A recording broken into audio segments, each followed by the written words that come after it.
इस वीडियो में हम पढ़ेंगे the midpoint method, a better way to calculate price elasticity of demand. Price elasticity of demand को measure करने के लिए एक हमारे पास सेकंड मेथड है द मिड पॉइंट मेथड। इससे पहले हमने पढ़ा था स्टैंडर्ड मेथड, जो कि हम परसेंटेज चेंज को मालूम करते थे for the price elasticity of demand को।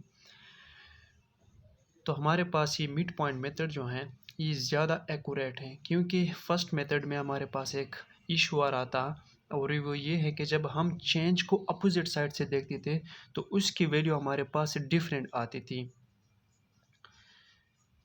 तो इस एग्जांपल से हमें इस इशू का पता चल जाएगा कि ये इशू है क्या, और इसकी सलूशन के लिए हमने मिड पॉइंट का कैसे इस्तेमाल किया।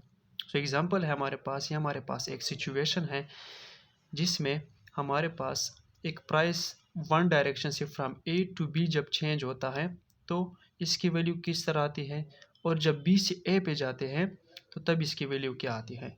Going from point A to B the price rises by 50% and the quantity falls by 33%, indicating that the price elasticity of demand is 0.66।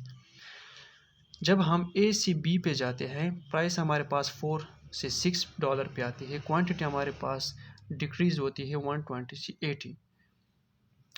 तब हमारे पास जो प्राइस होता है वो 50% चेंज होता है, और क्वांटिटी हमारे पास 33% चेंज होता है, और हमारे पास प्राइस इलास्टिसिटी ऑफ डिमांड की जो वैल्यू होती है वो 0.66 आ जाती है। इसके अपोजिट जब हम बी से ए पे जाते हैं तब इसके वैल्यू क्या आती हैं। Going from point B to A the price falls by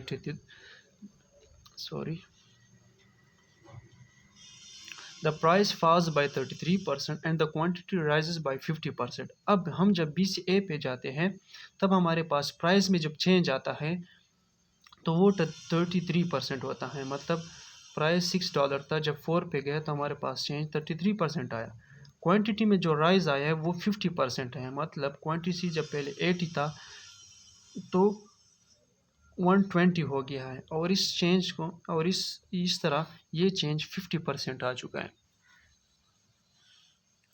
फिर हमारे पास प्राइस इलास्टिसिटी ऑफ डिमांड, इसकी वैल्यू क्या है वो 1.5 है। तो ये वैल्यू और वो जब फर्स्ट सिचुएशन में 0.66 आए, सेकंड सिचुएशन में हमारे पास 1.5, तो ये दोनों वैल्यू हमारे पास दोनों डिफरेंट हैं। जब हमने अपोजिट डायरेक्शन में देखा तो दोनों वैल्यू हमारे पास डिफरेंट है, और ये एक इशू है, और इस इशू को हमने मिड पॉइंट मेथड से सॉल्व किया है।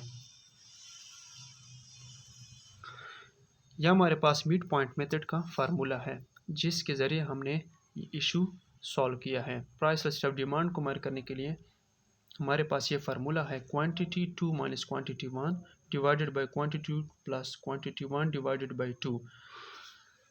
इस चेंज को जब हमारे पास फर्स्ट क्वांटिटी में चेंज आता है, इसको हम डिवाइड करते हैं, उस चेंज को प्लस करते हैं, फिर 2 पे डिवाइड करते हैं, हमारे पास इस कैलकुलेशन से हमारे पास इसका मिड पॉइंट आता है, तो अब इसको हम चेंज पे डिवाइड करते हैं तो हमारे पास इसकी वैल्यू आ जाती है।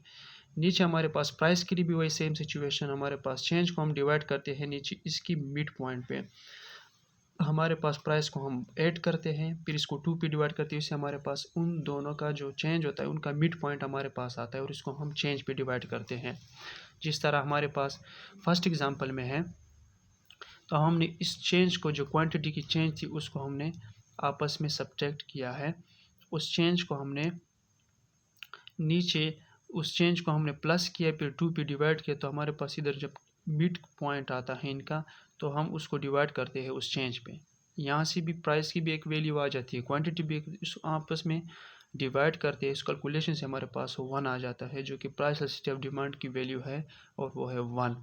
तो इस तरीके से हमने इस इशू को सॉल्व किया है through mid point method. Thank you.